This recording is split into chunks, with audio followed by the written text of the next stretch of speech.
Okay, one of the most powerful women in this region leads the Seattle Public School District, and she's got a lot on her plate. Sure does. Denise Juneau just wrapped up her community-wide listening and learning tour to form a new strategic plan for the district. We're lucky enough to have the superintendent joining us here this morning. Glad you're with us. Yeah, thanks so much. And it is cold outside. It's very cold outside.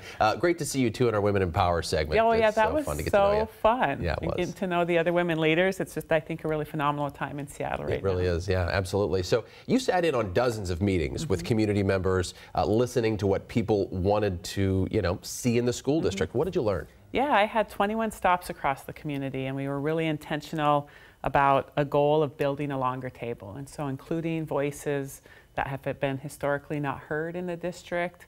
And it was really good for me just to move around the city and really hear from families and students and community members and our partners about what are the strengths of the district, where are areas that we need to work on, and heard a lot around, and one of the things that drew me to Seattle actually was a lot of the conversation around racial equity, that people were willing to engage in that conversation.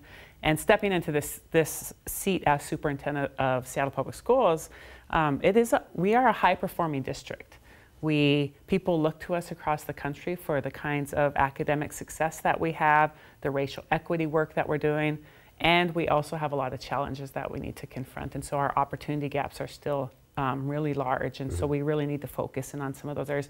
Those are some of the issues I heard around dual language, heritage language, making sure we're doing, providing great services to special education, the services that get provided. And one big theme also was about consistency and predictability of services from the district, things like transportation, enrollment, the kinds of things that make a district. Parents always care about that. Yeah. You heard a lot, I'm sure, as you're making these stops. What kinds of things will be different next school year as you're taking in all of the concerns from parents? Well, I think as we move into the strategic plan, we now have a really great committee that's made up of part staff and part community partners. And so they are taking all the information from the listen and learning tour and sort of combining that other information and taking a really good look at it and seeing where we need to go as a district. And so we'll now be doing a second sort of tour around the city in January for the strategic plan, sort of vetting that, saying, is this the right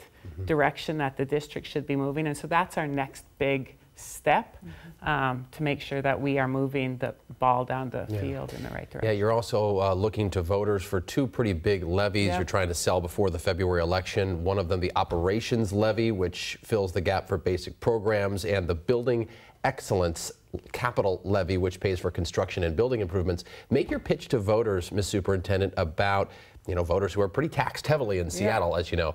How do you make the pitch for them to vote yes on these levies? These are renewal levies, so they aren't new. They're going to just be renewal levies coming up in February. The BEX levy is really just about rebuilding some schools, adding classrooms, adding on safety features to schools, earthquake safety, fire safety, security at front doors. And so that's really important to make sure that students have a great learning environment.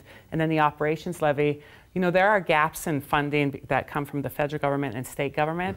And we've been really fortunate in Seattle that our voters step up and provide funding for that gap. For example, the state funds 9 nurses in our system. We need and employ 63. Wow. We provide great special education services, and $60 million of that, there's a gap that comes from state and federal, and so the local levies help us fill that hole.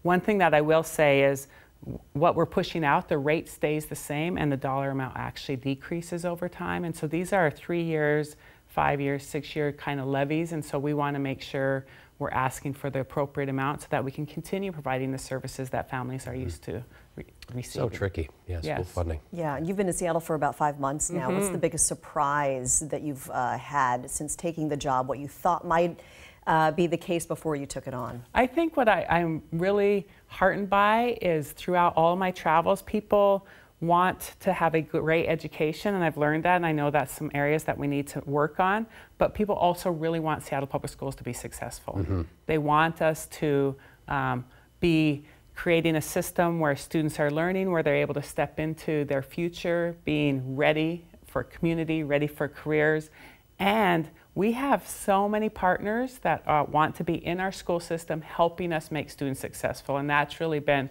great to start meeting with them and seeing how we can really push this district forward. Yeah. Denise Juneau, superintendent of the largest school district in the state. Busy times ahead. Yes, thank you. Yeah, Thanks, Denise, for coming in.